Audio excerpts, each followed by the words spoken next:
एक ऐसा सन्यासी जो अपने वैराग्य, ज्ञान, विवेक, ध्यान, साधना की सुगंध से प्राणी मात्र को आत्मानंद की अनुभूति करा रहा है। एक ऐसा प्रवचनकार जिसके प्रवचन श्रवण के लिए हर जाति, संप्रदाय, समाज, क्षेत्र के लोग आतुर रहते हैं। एक ऐसा आत्मार्थी संत जो श्रमण संस्कृति की लौ को भौतिकता की चकाचौंध में भी निरंतर प्रज्वलित रखने हेतु संकल्पित है। एक ऐसा आध्यात्म योगी जो अपनी ध्यान साधना के द्वारा पूरे विश्व को सुख, शांति, समृद्धि का मार्ग दिखा रहा है। एक ऐसा महासाधक जो भारतीय ऋषि परंपरा को पुष्ट रखते हुए साधनारत है। एक ऐसा समाज सुधारक जो अपनी परंपराओं के निर्वहन के साथ सामाजिक विसंगतियों, कुरीतियों, आडंबरों पर वैज्ञानिक तरीके से प्रहार कर रहा है। ऐसे महान व्यक्तित्व का नाम है आचार्य सम्राट पूज्य श्री शिव मुनि जी महाराज साहेब। किसी से छल तो नहीं किया, माया तो नहीं किया, राग तो नहीं किया। बैठो, चिंतन करो, अपना ही प्रतिक्रमण अपने आप करो। और जो एक बार भूल हो जाए दोबारा मत करो। एक भूल को बार बार दोहराते हो तो फिर वो भूल बड़ी हो जाती। हमारे यहाँ आलोचना, प्रतिक्रमण, प्रायश्चित सब है, तुम कर सकते हो। आप ध्यान शिविरों में आलोचना आती है, लास्ट में वो तुम्हें यूट्यूब में आलोचना मिल जाएगी। सुनो, पढ़ो, करो, जीवन का निर्माण हो सकता है। तो जड़ जीव का भेद, दो तत्व अलग अलग थे, हैं, रहेंगे। दोनों को एक मानना सबसे बड़ी भूल है। जीव को जीव समझो, अजीव को अजीव समझो। जीव और अजीव का भेद जो तुमने बचपन में 25 बोल के थोकड़े में सीखा है, मिथ्यात्व, सबसे बड़ा मिथ्यात्व झूठ, असत्य है। जीव को अजीव मान लिया, शरीर को अपना मान लिया और जीव को भूल ही गए। ये अक्सर होता है। इसलिए जड़ जीव का भेद करो। भूलोगे, मैं नहीं कहता नहीं भूलोगे, मैं भी भूल जाता हूँ, पर बार बार रिवाइज करो, बार बार रिवाइज करो। कौन भोजन कर रहा है? क्या जीव भोजन कर रहा है कि शरीर भोजन कर रहा है? शरीर भोजन कर रहा है। कौन सो रहा है? जब आप रात को विश्राम करते हो तो कौन सोता है? शरीर सोता है, जीव जागता है। 24 घंटे शरीर, जीव सोता है? नहीं सोता। जब आप स्नान करते हो तो कौन स्नान करता है? शरीर करता है। जब आप सैर करते हो तो कौन सैर करता है? पर क्या उस समय सोचते हो कि शरीर नहीं, मैं करता हूँ, मैं सैर करता हूँ, मैं स्नान करता हूँ, मैं सोता हूँ, मैं खाता हूँ, मैं कमाता हूँ, मैं करके सारा कर्ता भोक्ता बन गए तुम। जीव कर्ता भोक्ता है ही नहीं, जीव मात्र दृष्टा है, मात्र दृष्टा। दृष्टा में रहोगे तो कर्मों का बंधन नहीं होगा, और यदि कर्ता भोक्ता में आ गए, अपने को कर्ता भोक्ता मान लिया, तो कर्मों का बंधन। इसलिए बार बार जीव मात्र दृष्टा है। जब खाना खाओ तो सोचो, खाना कौन खा रहा है? शरीर खा रहा है। जिह्वा पर रस गया, शरीर ले रहा है। जीव मात्र। जीव ने अन्न का दाना ग्रहण नहीं किया, पानी की बूंद नहीं पी, तो जो कुछ खाया तुमने खाया। तुम का मतलब ये शिव मुनि ने खाया, काया ने खाया, जीव ने तो नहीं खाया ना। जीव मात्र दृष्टा है। भोजन करते हुए, सैर करते हुए, व्यापार करते हुए, मैंने भोजन बनाते हुए, भोजन कौन बनाती? मैंने भोजन बनाया, बढ़िया भोजन बनाया, स्वादिष्ट भोजन बनाया। भोजन तुम्हारे शरीर ने बनाया है। जीव मात्र दृष्टा है। ये भेद कठिन है, असंभव नहीं है। पंचम काल में इतना मिथ्यात्व भारी है कि लोग पूजा पाठ, मंत्र तंत्र यंत्र में लग जाते हैं, चमत्कार में लग। कोई रोग आ गया, मेरा रोग ठीक हो जाए, ये पाठ कर लूँ, ये कुछ होता नहीं। जो आया तुम्हारे अपने कर्म से आया, भुगतान करो, कर्म सिद्धांत को स्वीकार कर लो और भूल जाओ। मेरा अपना किया हुआ कर्म है, क्या कर सकते हो? बैठे बैठे कोई चला जाता है, किसी को कैंसर हो जाता है, किसी की किडनी खराब हो जाती है, किसी का लीवर खराब हो जाता है, किसी का चलते चलते एक्सीडेंट हो जाता है। क्या कर सकते हो? अपना अपना किया हुआ कर्म है। कर्म सिद्धांत को स्वीकार करो और जीव को अलग रखो, बस। ये टेक्निक है, ये महावीर की साधना की टेक्निक है, बहुत बड़ी टेक्निक है। बच्चों को भी सिखाओ, छोटे बच्चों को भी ध्यान सिखाओ। छोटे बच्चों को अपने पास बिठा करके, बच्चे जड़ जीव का भेद करो। बच्चे जब कहोगे तो बच्चे करते हैं, समझते हैं। तुम ही नहीं समझोगे तो बच्चे कैसे समझोगे? तो कुछ भी करो, जड़ जीव का भेद करो, भगवान की वाणी सुनो, 2 घंटे अपने लिए निकालो और जड़ जीव का भेद करते करते करते करते और आप सारे कष्ट सहन कर लोगे। दुख आएगा, मुझे दुख आ गया, कोई बात नहीं, आ गया तो आ गया। हमारे यहाँ नामीराज ऋषि को कितने कष्ट आए थे, ऐसा रोग आ गया वो सहन नहीं कर सका और चंदन कहने के चंदन उनकी रानियाँ घिसने लगी, राजा राज चंद घिसने लगी तो उनको पीड़ा होने लगी कि सब ने रानियों ने एक एक कंगन रखा तो पीड़ा समाप्त हो गई। उसने सोचा कि अब क्यों नहीं हुआ, कि सब ने चूड़ियाँ निकाल दी, एक एक चूड़ी पहनी थी। तो सोचा ये परिवार मेरा नहीं है, एकत्व में सुख है। चिंतन करते करते आँख लग गई और यदि मेरा रोग ठीक होगा तो मैं दीक्षा ले लूँगा। बड़े बड़े वैद्यों को बुलाया, कुछ नहीं हुआ। चिंतन चला लेप लग रहा है, रानियाँ घिस रही हैं, चंदन सब घिस रही हैं। ऐसा राजा, रानियाँ चंदन घिस रही हैं, परंतु वो चूड़ियों की खनखनाहट से नींद नहीं आती। चूड़ियाँ उतार दी, एक एक चूड़ी सुहाग की रखी और चंदन घिसा जा रहा है और सोचा कि यदि मेरा रोग ठीक हो जाए तो मैं दीक्षा ले लूँगा। नींद आ गई, रोग ठीक हो गया, राजा ने दीक्षा ले ली। एकत्व भावना पोषण करते करते ऐसे नमीराज ऋषि का वर्णन हमारे यहाँ आता है। कैसे कैसे राजा दीक्षा ले लेते हैं, रोग आता है और रोग ठीक हो जाता है और दीक्षा ले लेते हैं।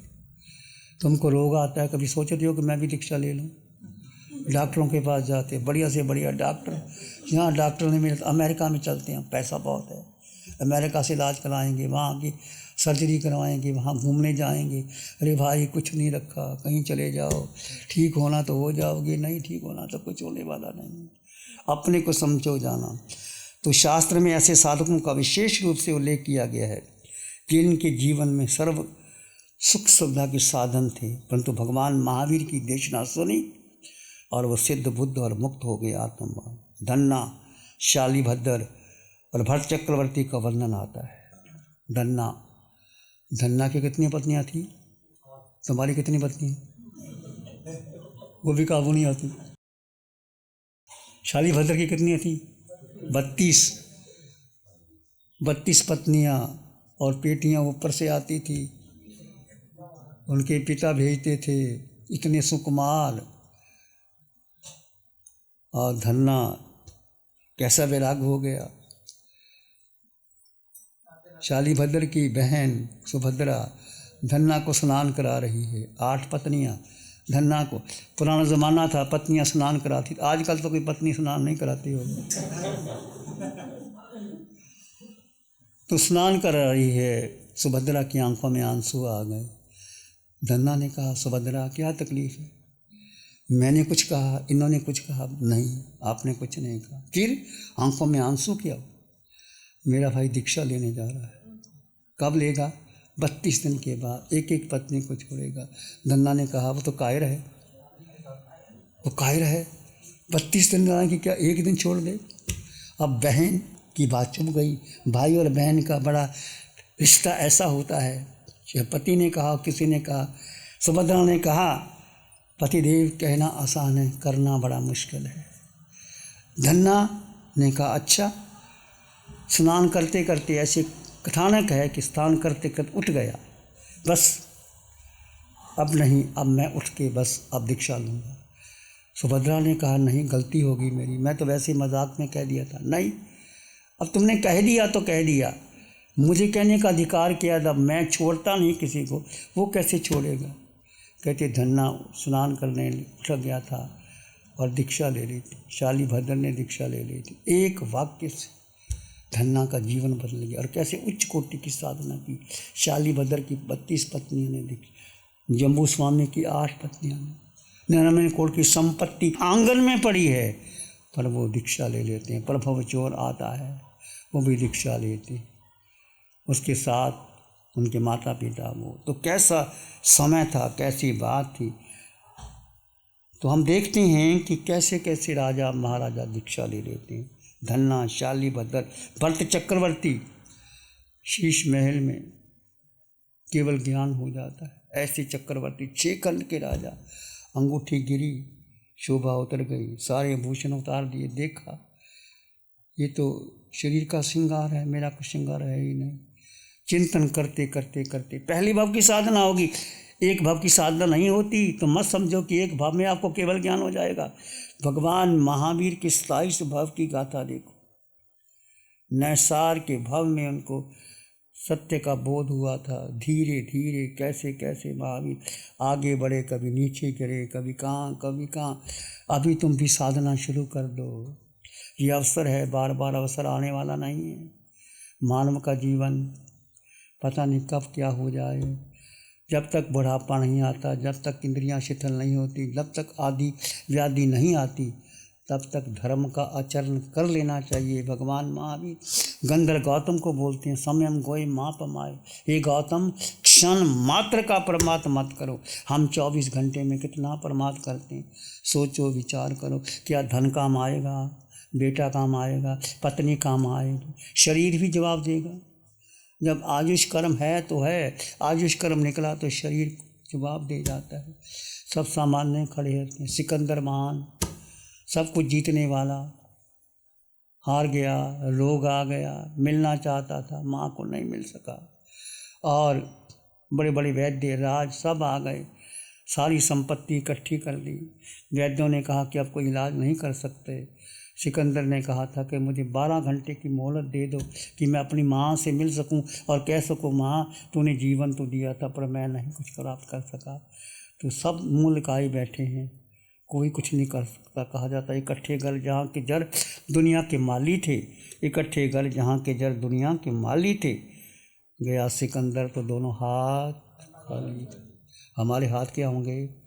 खाली होंगे।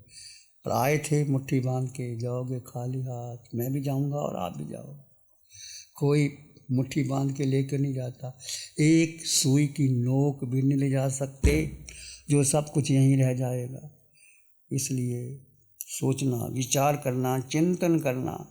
धन्ना, शालीभद्र, भरत चक्रवर्ती, नमिराज ऋषि का वर्णन सुनने में आता है, कैसे संपन्न वैभवशाली थे और कैसे छोड़ करके दीक्षा लेकर के त्याग को नमन किया गया था। ऐसे हम चर्चा कर रहे हैं भगवान महावीर के 10 श्रावकों का वर्णन।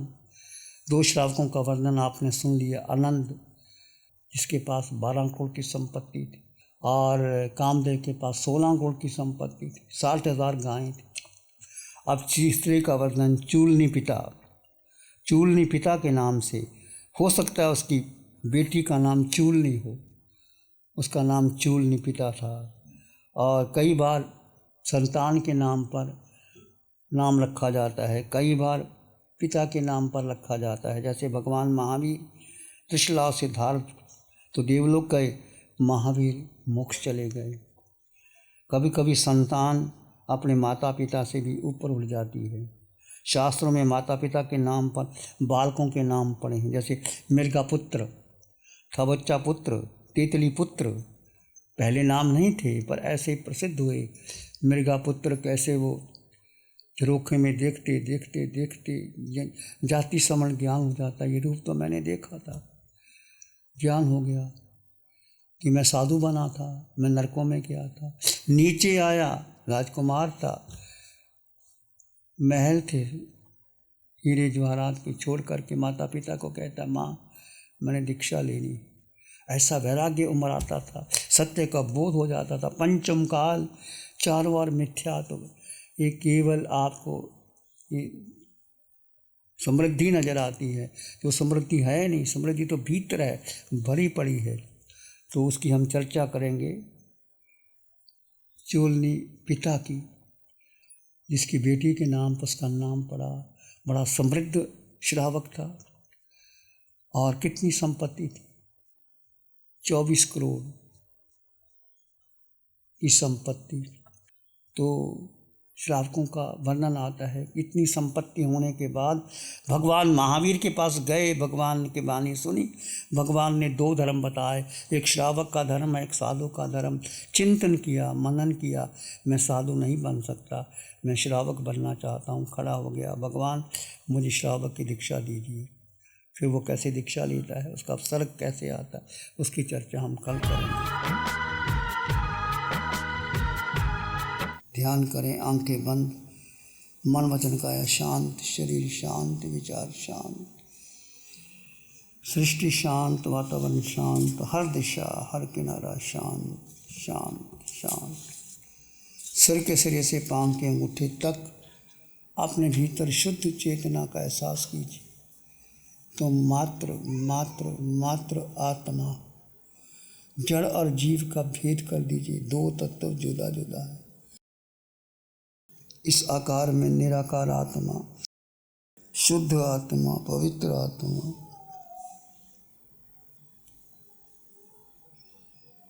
दो तत्व जुदा जुदा है। जड़ में जीव है, देह में जीव है, और जीव देह नहीं है। दोनों के गुण धर्म अलग है। विचार आए तो आने दें, जाए तो जाने दें। तुम मात्र दृष्टा भाव में रहें। विचार आए तो आने दें, जाए तो जाने दें। आप मात्र दृष्टा भाव से आते जाते विचारों को जाने और देखें। इसी में एक लंबा गहरा श्वास लें। अरिहंत परमात्मा के चरणों में अनंत कृतज्ञता ज्ञापित करें। एक और लंबा गहरा श्वास। अरिहंत परमात्मा के चरणों में नमन और वंदन। दोनों हाथों को आंखों पे ले जाएं। हल्का सा स्पर्श, धीरे से आंखें खोल सकते हैं। नमो अरिहंतानंग, नमो सिद्धानंग, नमो आयर्यानंग, नमो उज्जयनंग, नमो लोहे सब साहुनंग। धम्मो मंगल मुकिठम अहिंसा संयमो तव। देवावित्तं नमं शांति जस धम्मे श्यामन। श्री चत्तारी मंगलम, अरहंता मंगलम, सिद्धा मंगलम, साहु मंगलम, केवली पाणत्तो धम्मो मंगलम।